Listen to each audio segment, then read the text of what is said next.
It's Talking Reds. I'm Josh Sexton, joined today by Rob Gutmann. I think it's the first time we've done one together, is it again? I think it is, Josh. Yeah. No Mo. Mo's still on the treatment table. No, Mo is still on the treatment table. I've seen Liverpool release their version of Bezies today, Andy Robertson and James Milner, and reckon we can rival them, to be honest, Rob. Oh, did they? Yeah. I love the way Liverpool are doing this, presenting these little alliances.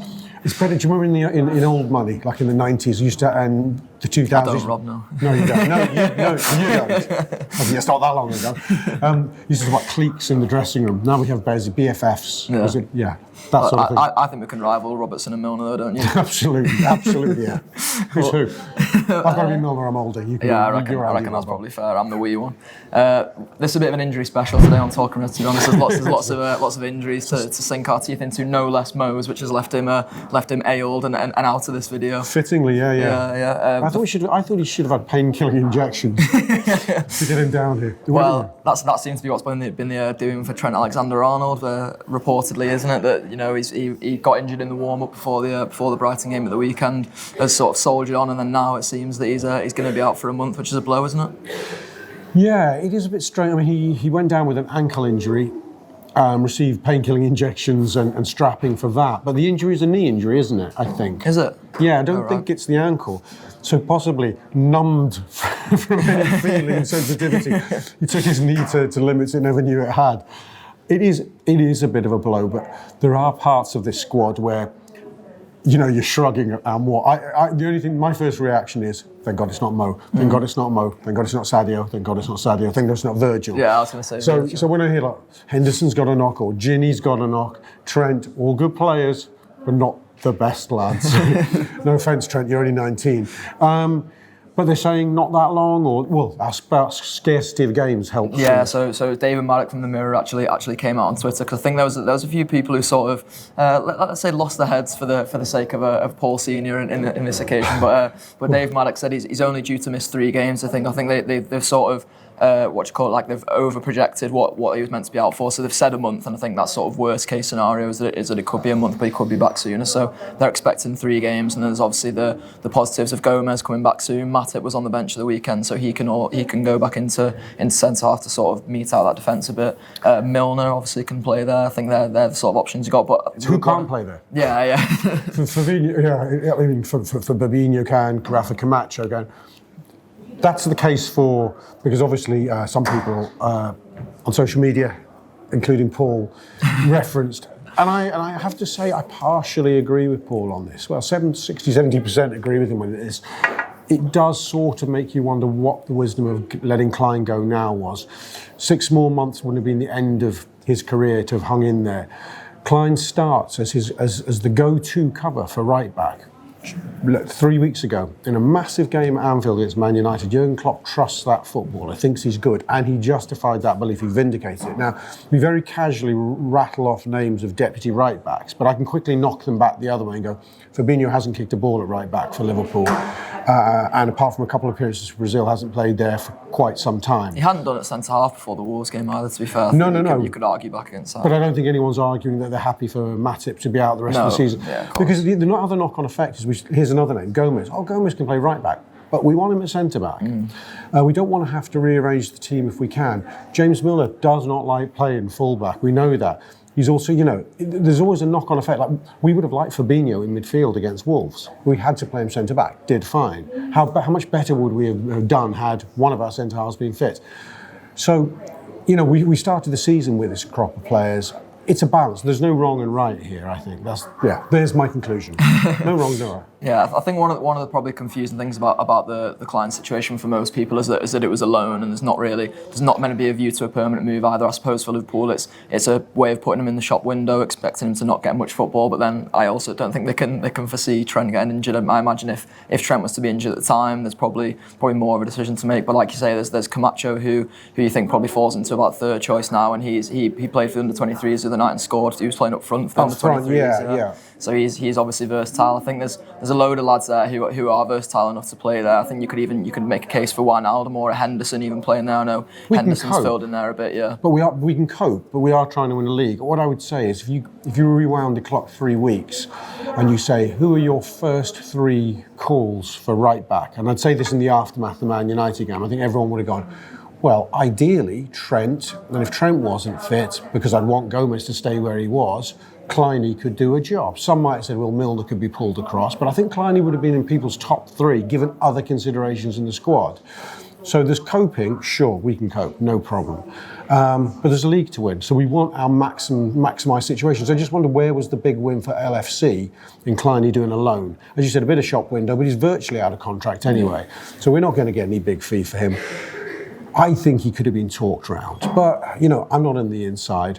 I'm not, Klopp's got a bigger game, a bigger picture in his mind. So I'm far from going to criticise the Liverpool manager. I'm just saying I can see up the point of view that questions the decision. Yeah, I think everything's on the table. That's all fair enough, isn't it? The news was sort of compounded by the fact that Wijnaldum is a doubt for the Palace game as well. He's expected to miss out as a precaution. I think it was said on Twitter, but it did add some fuel to the Trent fume that was going on. I suppose the ideal scenario for Liverpool would be now that Matip is back fit and that Fabinho can drop into midfield. Which way do you sort of see that going? Yeah, I mean, Matip's another case in point. He from being everybody's favourite write-off, I would have said at the beginning of the season, he comes in, does a decent job in 3 or 4 games, very unlucky to get injured just as he's finding his feet, maybe some of his best form since he joined us. I think it's a little bit of a stretch to be hugely relieved that we've got Joel to drop in. He is still our 4th choice centre-back. I'd even argue there's a case he could be our 5th choice if we didn't need Fabinho in midfield, because I think Fabinho showed that he's very, very competent in defence. Having said that, at the weekend, I think we expect Joel to come in, especially as we don't expect to be on the back foot for most of the game against Palace. No. And I think Fabinho's form is demanding a place in centre mid, isn't it? Yeah, absolutely. One of the other things then as well in terms of that is Hoover was sent off in the 23s of the night. You imagine he could probably get on the bench again for the weekend. That would be a nice sign to see, wouldn't it? I think. Yeah, apparently he's unlucky to be sent off in the last. Yeah, it was. It was a bit of a joke decision, to be honest. But it might be another chance for him to get around the periphery of the first team, maybe even make his Premier League debut, which would be good. I think he's nearly 17. Yeah. Actually, he's been 17 on about the 19th of Jan. So yeah, it is late January, I think. Yes, I suppose, would he make the bench if Matip plays? Yeah, because he'd be the only cover in theory, wouldn't he? Otherwise, then you've got probably Moreno as your only defensive substitute, which is quite a terrifying scenario, to be honest. Yeah, that would be a little bit frightening. But then again, I think they'd be factoring or counting on Fabinho to maybe drop back in to see out again. Yeah. But again, we're getting sure. But you see what's happening here, though. If Fabinho's called, say Matip pulls up, right, first 10 minutes. I don't think it's a go-to substitution to put a 16-year-old on. I think he drops Fabinho back. But now what does he do? Milner's out at right back and Wijnaldum's out. He's got Henderson looking around him, where the other centre mid's gone, guys. Somebody would say, but we haven't got Kleiny, so we're going to put Milner in. See? Knock on. Yeah. What's his, I don't know. You know what I'm saying. It can be spun as positive or negative, couldn't it? But we're trying to get into some more positive injury news. But first, here's a message from our sponsor, Tokyo Times.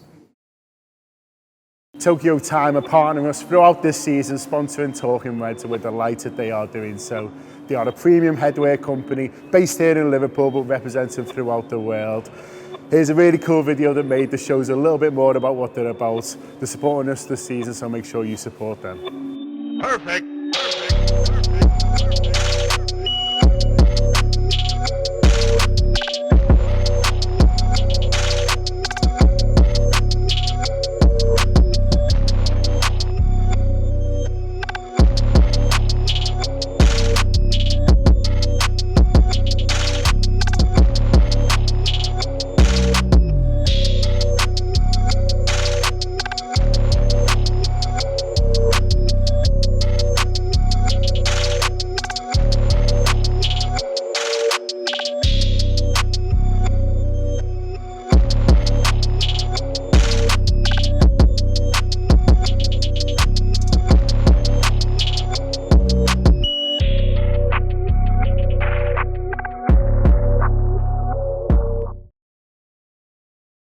Yeah, nice one to Tokyo Time as always for partnering with us and sponsoring us. If you're not onto their gear, and you are a hat wearer, then go and check that out. Me and Rob aren't, unfortunately.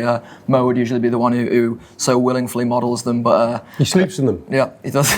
I know. He's got Tokyo Time pajamas, not on sale yet, by the way. No, not yet. I'll probably set the lads up for a fall there, haven't I? Anyway, the latest injury news from our sort of rivals, if you want to call them that. I suppose they were dealt a near fatal blow at the weekend, but Tottenham have been dealt a possibly fatal blow now with Harry Kane being out injured. Early March, they're saying, until he returns back to training, but ankle ligament, so it could be even later than that. It's huge for them, isn't it, really? Yeah, there's no dressing it up, really. I mean, I'm hoping that his hiatus extends to late March because they play us.